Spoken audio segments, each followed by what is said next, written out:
كافها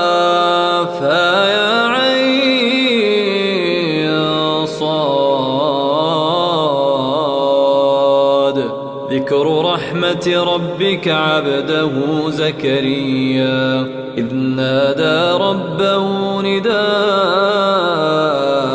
خفيا قال رب إني وهن العظم مني واشتعل الرأس شيبا ولم أكن